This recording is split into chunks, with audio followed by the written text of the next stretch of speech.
জাতিগণকে হারিয়েছে। ওই সময়ে ইমাম হুসাইন রাদিয়াল্লাহু তাআলা ময়দানে যুদ্ধ করতেছেন, ওনার বিপরীত মানুষগুলা বলতেছেন উনি এরকম ভাবে যুদ্ধ করতেছেন, ওনার শরীরের ভিতরে 1000 সেনার শক্তি আল্লাহ পাক রব্বুল আলামিন তাকে দান করে দিয়েছেন। সুবহানাল্লাহ। ওই চিন্তা তারা বলেছে উনি এরকম ভাবে যুদ্ধ করতেছেন। ওনাকে যখন বর্ষা দিয়ে যখন আঘাত করেছিল, তারাই ঘোষণা করেছে যে 32 থেকে 33টা আঘাত করেছে ওনার শরীরের ভিতরে।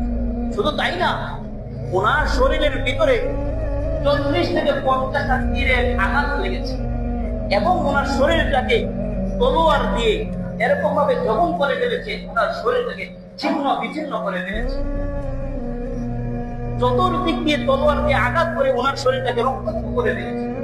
তার পরবর্তীতে ইমাম হুসাইন রাদিয়াল্লাহু তাআলা দুই হাঁটু গেড়ে, তলোয়ারটা দুই হাতে নিয়ে যখন জমিনের ভিতর গেড়ে উনি যখন বসে আছেন, তখন সীমার বলতেছে যে এবার যাও, গিয়ে তোমরা ইমাম হুসাইন রাদিয়াল্লাহু তাআলা কল্লাটা পালিয়ে দাও, মাথাটা পালিয়ে দাও। ওই কথা বলার পরে তারা তো মুসলমান, তারা অন্তত বক্তাওয়ালা কিছুটা হলো মুহাম্মদ রাসূলের প্রতি ছিল। তো তারা ওই চিন্তা করলো যে জায়গার যে চেহারার ভিতরে আল্লাহ রাসূল সাল্লাল্লাহু আলাইহি ওয়াসাল্লাম চুম্বন করেছে, আদর করেছে, ওই কেল্লা আমরা কিভাবে পালিয়ে দেব, ওই মাথা আমরা কিভাবে পালিয়ে দেব। ওই চিন্তা করে কেউ যায় না, কতবার ওই তাকিয়ে রয়েছে। তখন সীমার গিয়ে ইমাম হুসাইন রাদিয়াল্লাহু তাআলা আল্লাহকে পালিয়ে দিল। যখন মাথা পালিয়ে দিল, হাদিস শরীফে পাওয়া গিয়েছে অসংখ্য ঘোড়া দিয়ে ওনার শরীরটাকে কত বিক্ষত করে ফেলেছে, ওনার শরীরের কোষগুলা ছিন্ন বিচ্ছিন্ন হয়ে গিয়েছে, ওনার শরীরটাকে রক্তাক্ত করে ওই কারবালার প্রান্তরে পালিয়ে রেখেছে।